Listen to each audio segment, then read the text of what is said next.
Assalamualaikum warahmatullahi wabarakatuh. Terima kasih sudah klik video ini. Selamat datang di kursus farmasi. Halo teman-teman, bagaimana kabarnya? Saya harap kita semua dalam keadaan baik-baik saja ya. Ingat, jaga terus kondisi tubuh dan juga jalankan protokol kesehatan ya selama pandemi ini masih berlangsung. Jangan bepergian atau berkerumun dulu ya kalau memang dirasa tidak terlalu penting ataupun sangat darurat. Ya, pada video kali ini kita akan membahas tentang perubahan penggolongan pembatasan dan kategori obat.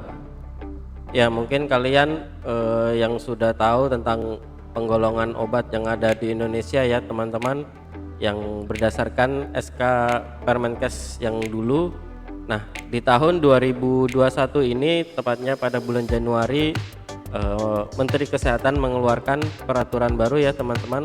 Ada revisi atau sedikit perubahan ya tentang tentang penggolongan pembatasan dan kategori obat. Iya, nanti ada yang dari golongan obat bebas terbatas mungkin turun menjadi obat bebas gitu ya. Ada yang dari obat bebas juga naik ke obat bebas terbatas. Ada yang golongan obat keras nanti turun ke obat bebas terbatas, begitupun sebaliknya. Nah, kira-kira obat apa saja sih dan juga apa isi dari Permenkes yang baru ini? Ya, maka dari itu ikuti terus video ini sampai selesai dan kita akan bahas bersama-sama tentunya ya. Sebelum kita mulai, jangan lupa klik tombol subscribe-nya ya. Dan juga like video ini kalau kalian suka, dan jangan lupa lagi share ya ke teman-teman kalian. Oke, mari kita bahas secara bersama-sama ya teman-teman tentang Permenkes ini.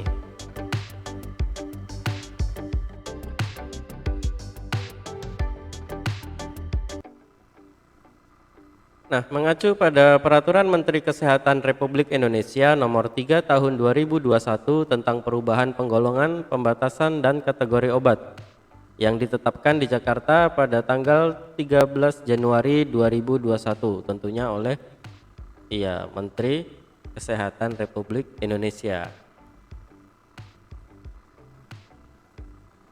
Nah, dalam Permenkes ini menetapkan ada 4 pasal ya teman-teman, di mana pasal 1 adalah dengan peraturan menteri ini ditetapkan perubahan penggolongan, pembatasan dan kategori obat sebagaimana tercantum dalam lampiran yang merupakan bagian tidak terpisahkan dari peraturan menteri ini.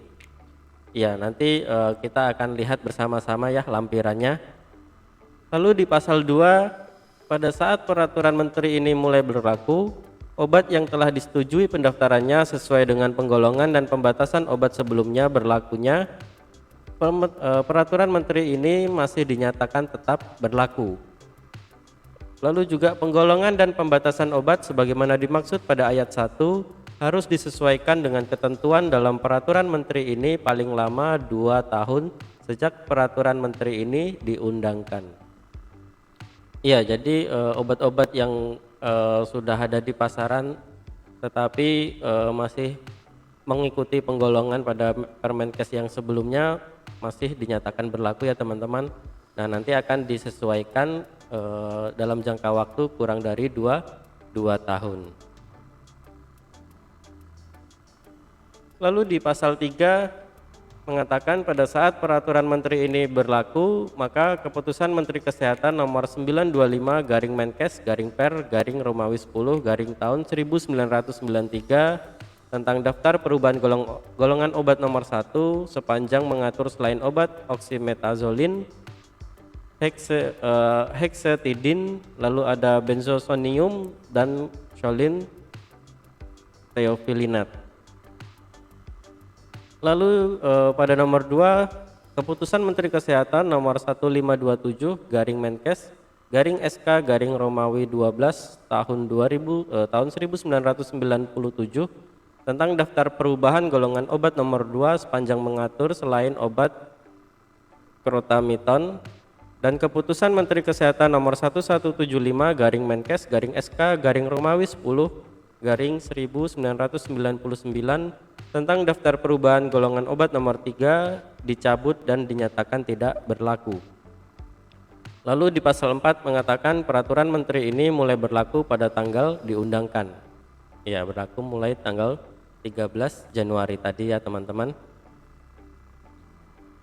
Ya, lalu sebelum kita masuk ke lampiran yang ada di Permenkes ini, maka kita coba bahas dulu ya. Sebelumnya ada beberapa jenis penggolongan yang ada di negara kita Indonesia ini ya tentang obat-obatan. Ada yang menggolongkan dari penandaan gitu ya, jenis ataupun dari bentuk sediaannya gitu ya teman-teman. Nah, kita coba dari penandaan dulu ya. Iya, kalau dari penandaan kita mengenal beberapa jenis obat tentunya di Indonesia ya. Ada obat bebas, lalu ada obat bebas terbatas, lalu ada obat keras dan nanti psikotropik dan narkotika. Ya, kita coba bahas dari obat bebas ya, di mana obat yang bisa dibeli di apotek atau di toko obat tanpa resep dokter. Pada kemasan ini diberi tanda lingkaran hijau dengan garis tepi berwarna hitam, seperti gambar yang ada di slide ini ya. Nah, contohnya di sini ada Panadol, ada paracetamol gitu ya teman-teman.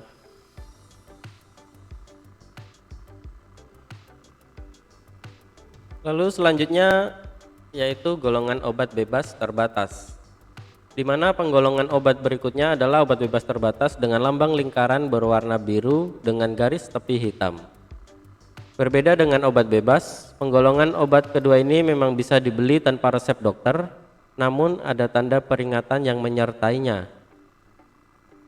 Maka dari itu, sebelum mengkonsumsi jenis obat bebas terbatas, harus diperhatikan informasi dosis dan efek sampingnya. Jika masih ragu dengan berapa dosis yang tepat, maka bisa dikonsultasikan kepada dokter. Ya, contohnya seperti produk-produk obat-obat flu ya, Decolgen dan lain-lain. Ya, karena obat bebas terbatas ini nanti ada informasi dosis dan efek sampingnya, maka nanti ada tanda peringatan. Ada peringatan nomor 1 sampai nomor 6. Iya, contohnya peringatan nomor 1, awas obat keras, bacalah aturan pemakaiannya. Iya, contohnya seperti tadi ya, ada Decolgen gitu ya, Neosep dan lain-lain. Lalu kalau peraturan nomor 2, awas obat keras hanya untuk kumur, jangan ditelan. Nah, ini contohnya ada obat kumur yang biasa kita temukan ya di pasaran, produk Listerin gitu ya produknya, atau obat betadin kumur ya kan. Lalu selanjutnya ada peraturan nomor 3, yaitu awas obat keras hanya untuk bagian luar dari badan. Ya, ini contohnya seperti betadine solution gitu ya, Calpanax dan lain-lain. Lalu ada peraturan nomor 4, yaitu awas obat keras hanya untuk dibakar. Ya, ini contohnya seperti obat-obat yang dibakar ya penggunaannya, kayak rokok anti asma gitu ya, untuk terapi asma dan lain-lain. Lalu selanjutnya ada peraturan nomor 5, yaitu awas obat keras tidak boleh ditelan. Ya, ini contohnya sediaan liquid yang digunakan untuk pemakaian luar ya, atau topikal, biasanya kayak Rivanol gitu ya. Lalu ada peraturan nomor 6, yaitu awas obat keras, yaitu obat wasir jangan ditelan.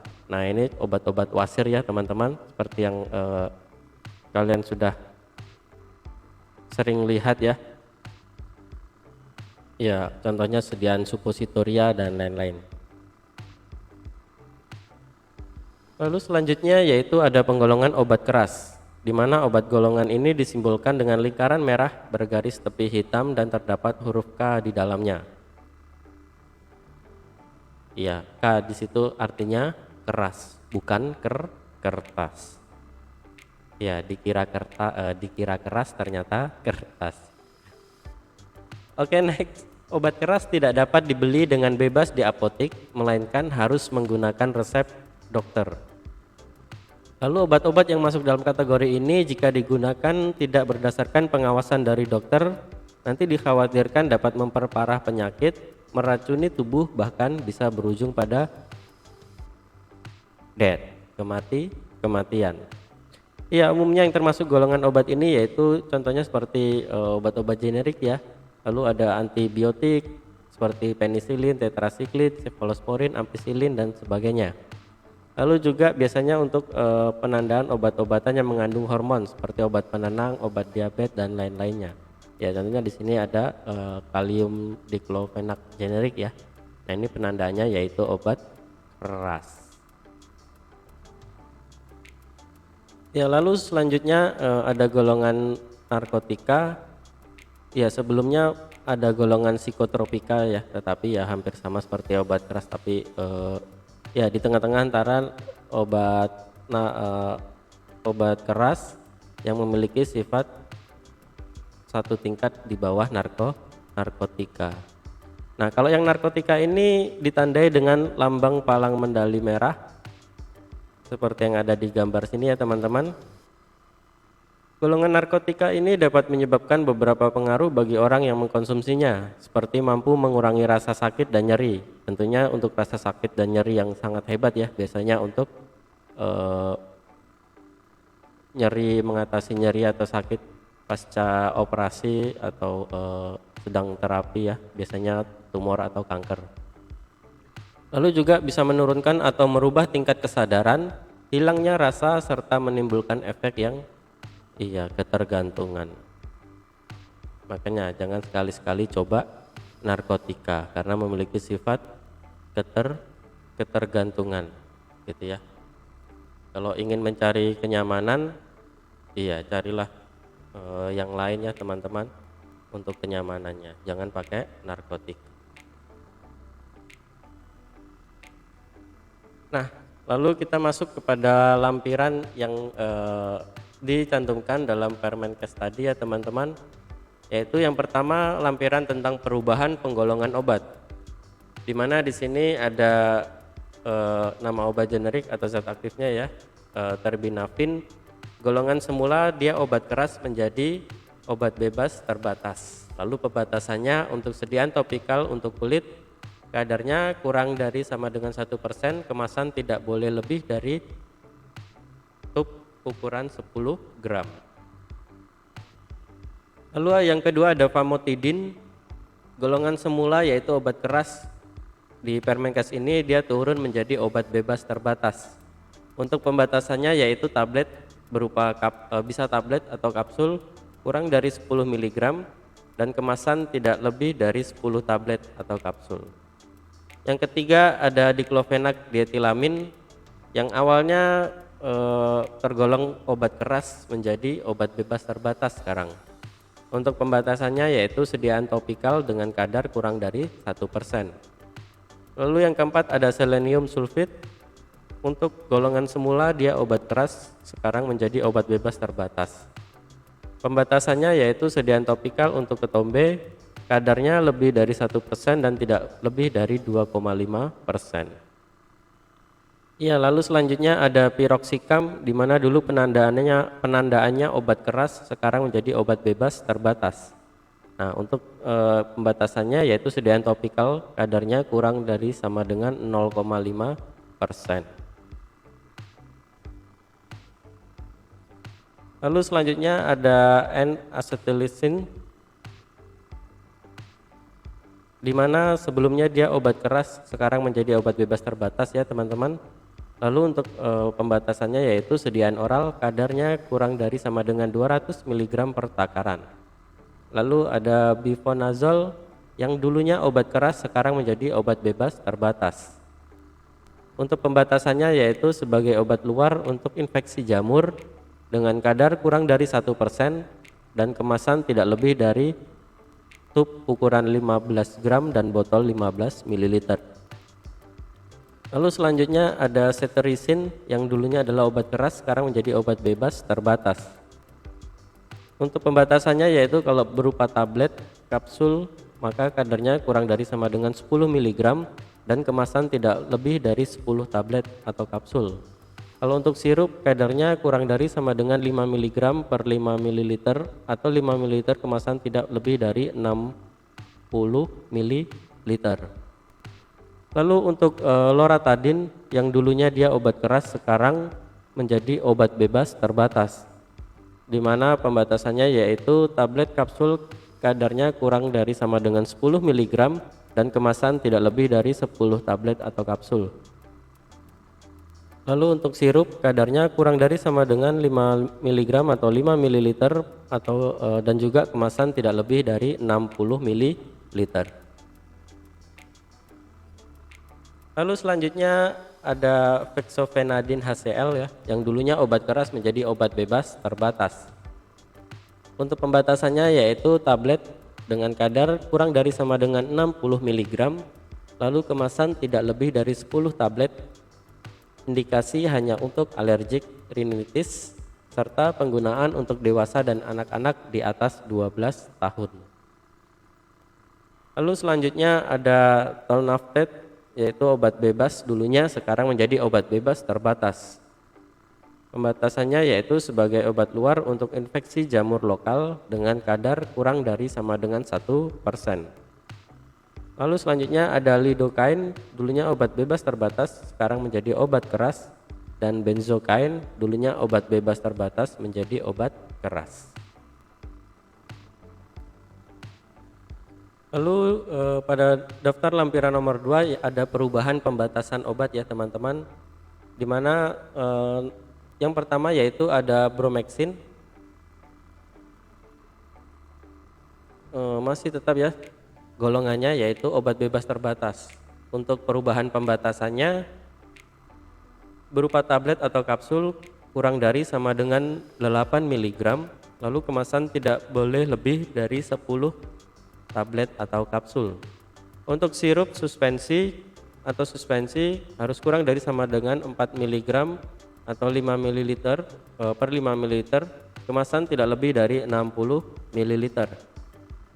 Lalu yang kedua ada diphenyldramin, termasuk dalam golongan obat bebas terbatas. Untuk pembatasannya yaitu berupa tablet atau kapsul kurang dari 25 mg, lalu kemasan tidak lebih dari 10 tablet atau kapsul.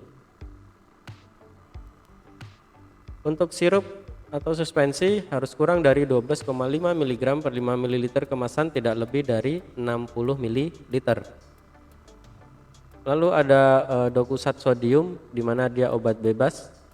Untuk perubahan pembatasannya yaitu sediaan oral berupa tablet atau kapsul harus kurang dari 100 mg dan kemasan tidak lebih dari 6 tablet atau kapsul. Dalam hal kapsul 100 mg termasuk obat bebas terbatas. Lalu selanjutnya ada obat yang cukup terkenal juga ya, yang sering mungkin kita gunakan yaitu ibuprofen. Iya, ini suaminya istrinya Bapak Profen. Iya, merupakan obat bebas terbatas dengan perubahan pembatasannya yaitu tablet atau kapsul kurang dari sama dengan 200 mg dan kemasan tidak lebih dari 10 tablet atau kapsul. Untuk sirup dan suspensi kurang dari sama dengan 100 mg per 5 ml, kemasan tidak lebih dari 60 ml. Ya, lalu ada mebendazole, tergolong dalam obat bebas terbatas. Untuk perubahan pembatasannya yaitu kalau berupa tablet dan kapsul harus kurang dari sama dengan 500 mg. Untuk sirup dan suspensi harus kurang dari 100 mg per 5 ml dan kemasan tidak lebih dari 30 ml. Lalu selanjutnya ketoconazole merupakan obat bebas terbatas. Untuk perubahan pembatasannya yaitu sebagai obat luar untuk infeksi jamur lokal dengan kadar kurang dari sama dengan 2%. Lalu ada thioconazole yang merupakan golongan obat bebas terbatas dengan perubahan pembatasannya, yaitu sebagai obat luar untuk infeksi jamur lokal dengan kadar kurang dari sama dengan 2%. Lalu ada benzoyl peroxide, yaitu tergolong dalam obat bebas terbatas untuk perubahan pembatasannya, yaitu berupa sediaan topikal untuk jerawat atau akne dengan kadar kurang dari 10% dan kemasan tidak boleh lebih dari tub 5 gram.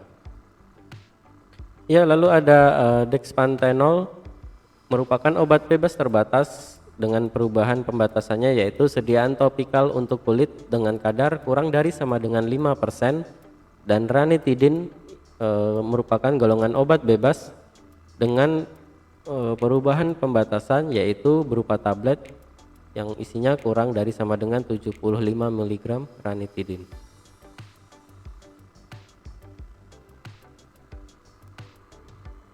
Iya, kita lanjutkan untuk ranitidin ya.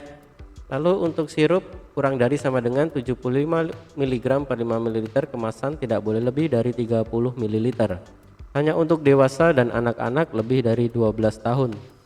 Lalu selanjutnya ada triprolidin, yaitu golongan obat bebas terbatas dengan perubahan pembatasannya, yaitu kombinasi triprolidin dengan pseudoephedrine dengan kadar pseudoephedrine kurang dari sama dengan 30 mg per takaran.